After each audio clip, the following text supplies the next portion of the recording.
Армысыздар спортсүйер қауым, сіздермен Шерхан спорт тюб арнасы. Бүгін біз сіздерге төрткүл дүние көз тіккен ойын, футбол тарихы туралы сыр шертетін боламыз. Жер бетіндегі әрбір екінші адам көз тіккен спорт түрінің шығу тарихын біліңіз келсе, бізбен бірге болыңыз. Біздің дәуірімізден бұрынғы 3000 жылы аяқдоп ойыны алғаш рет Америка құрлықтарының бірінде бастау алды. Аяқдоп демекші, бір қызығы ол ойында адамдар доптың орнына дөңгелекше келген күннің бейнесі белгіленген тасты қолданған. Ойынға екі команда қатысты. Ең сорақысы, жеңілген команда капитанын патшаның өлім жазасы күтіп тұрды. Бәлкім осы бір мәліметтен кейін футбол ең аяусыз спорт түрі деген ойыңызды өзгертетін боларсыз. Біздің дәуірімізден бұрынғы 2000 жылы ежелгі Грецияда футболға ұқсас ойын түрі пайда болды. Ойынның аты эпискирос. Бір ерекшелігі, бұл ойынға кез келген адам қатысу мүмкіндігіне ие болды. Кез келген жастағы ерлермен қатар әйелдерде. Ойын Америка футболына ұқсас болды. Ерекшелігі, арнайы киімдер болмағасын адамдар ойынды киімсіз ойнаған. Біздің дәуірімізден бұрынғы бірінші ғасырда ежелгі Римде гарпастум ойыны пайда болды. Гарпастумның көмегімен Рим жауынгерлері жаттығып шынығатын болған. Яғни ойын ептіліктерін арттыруға септігін тигізді десе де болады. Ал доптың орнына жануарлардың қуығын пайдаланып, сыртын терімен қаптады. Біздің дәуірімізден бұрынғы екінші ғасырда ежелгі Қытай өз аяқдоп ойынын шығарып, атын цузуй деп атады. Бірақ бұл ойынның қазіргі футболмен айырмашылығы жер мен көкте еді. Себебі бір мезетте алаңда бір ғана емес, бірнеше команда сайысқа түсіп, 6 қақпа қойылды. Осы бір тұстан бастап, елде кәсіби ойыншылар пайда бола бастады. Ел алдында керемет ойын көрсетіп, мақтау алған ойыншыларға арнайы жалақы тағайындалып, алтынмен апталып, күміспен қапталып жатты. 2004 жылы Халықаралық футбол федерациясының ассоциациясы Цузуйды көне замандардағы футболдың дамуына үлес қосқан ең танымал ойын деп жариялады. Тіпті футболдың арғы тегі деп те атады. 644 жылы Цуцуй Жапонияға да келіп жетті. Өзге аяқдоп ойындардан басты айырмашылығы бұл ойында допты жерге мүлде түсірмей ойнайды. Қарап отырсаңыз тура волейбол секілді, тек аяқпен ойнайды. Цуцуйда кез келген жастағы адам қатысуға құқылы. Спорттық киім кию міндетті деген талаптарда болмады. Барлығы өз еркілерінде, тіпті күні бүгінге дейін Жапон халқы өз ұлттық киімдерін нақыштап, Цуцуйды жиі ойнап тұрады. 7-ші ғасырда ежелгі Грециядан аяқдоп ойыны Британияға келіп жетті. Британдықтардың бұл ойынға құмар артып, әуесқой болғаны сонша әр мереке сайын демалыстарда, тіпті қолы босай қалса доп тебетін болды. Ойында қос команда сынға түсті. Команда ойыншыларын санында шек жоқ.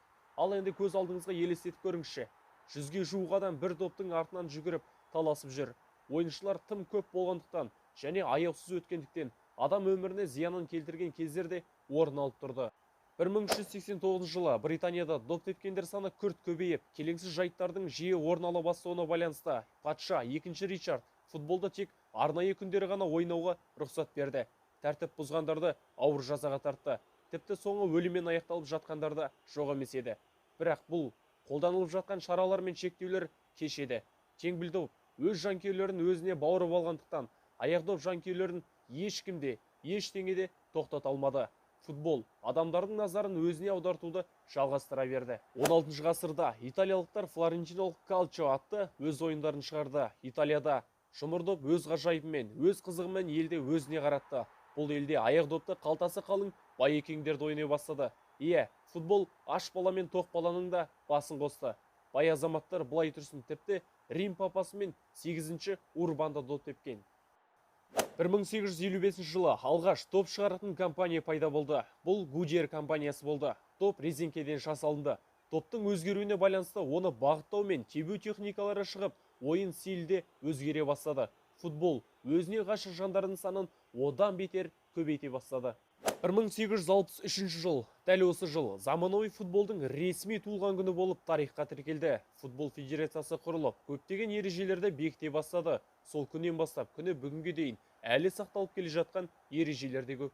1872 жылы алғаш рет Шотландия мен Англия арасындағы алғаш ресми ұлттық құрамалар матчы өтті. Матч тамашалауға 4000-нан астам көрермен келді. Әттең тоңның келтесі ай дейтін жағдай болғаны ойын 0-0 есебімен аяқталып, командалар тең тарқасты. 1893 жылы футбол әлемде алғаш рет трансфер орын алды. Англиялық клубтар Вест Хэм, Вест Бромвичке құда түсіп, ойыншы сатып алды. Трансфердің басы кейіпкері Вилли Гроус. трансфер құны бар болғаны 10 фунт болды. Тым аз болғанымен бұл тек бастамасы ғана еді.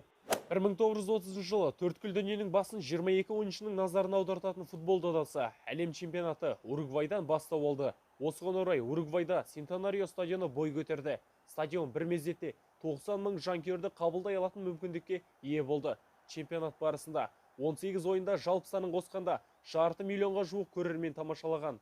Дәл осы жылғы футбол додасы тарихтағы ең ұтымды чемпионат болып орын алып тұр. Осы тұстан бастап әлем чемпионаты 4 жыл сайын дәстүрлі түрде өтіп келеді. Тарихта тек 2 мәрте ғана дүниежүзілік соғысқа байланысты үзіліс жасады. 1950 жылы футбол тарихынан ойып тұрып орын алған матч Уругвай мен Бразилия арасындағы кездесу өтті. Себебі матчқа 199.854 адам келді. Матч құмырсқаның елеуіндей жиналған халықтың арқасында кездесу Гиннестің рекордтар кітабына тіркелді. Қазіргі таңда бұл рекорд жаңармақ түгілі. Маңына ешбір кездесуді жолатар емес. 2002 жылы Мадагаскарда футбол тарихындағы ең ірі есепті матч тіркелді. Есеп 143-0. Гол әрбір 30 секунд сайын кіріп тұрды деседі. 2017 жылдың жазында футбол тарихындағы атышулы ең қомақты қаржыда трансфер орын алды. Сірә бұны еңкейген қариядан еңбектеген балаға дейін білер. Неймар каталондық Барселона сапынан PSG сапына 222 миллион еуроға ауысты. Футболдың ғажайыбы туралы сөз қозғай берсек, әңгімеміз бітер емес. Миллиондардың жүрегін жаулаған аладоп біз үшін әлемдегі нөмірі бірінші спорт түрі болып қала бермек. Футбол бұл жай ғана ойын емес. Футбол бұл өмір. Видео ұнаса біздің арнамызға жазылып, лайк басып, өз пікіріңізді қалдыруды ұмытпаңыз. Сіздің қолдауыңыз бізге қозғаушы күш. Сондай-ақ біздің Instagram және TikTok арнамызда жұмыс істейтін естеріңізге саламыз. Сілтемесі төменде. Сіздермен бірге болған Шерхан Спорт Тюб арнасы және оның жүргізушісімен Шерхан Абзалұлы. Бізбен бірге болыңыз.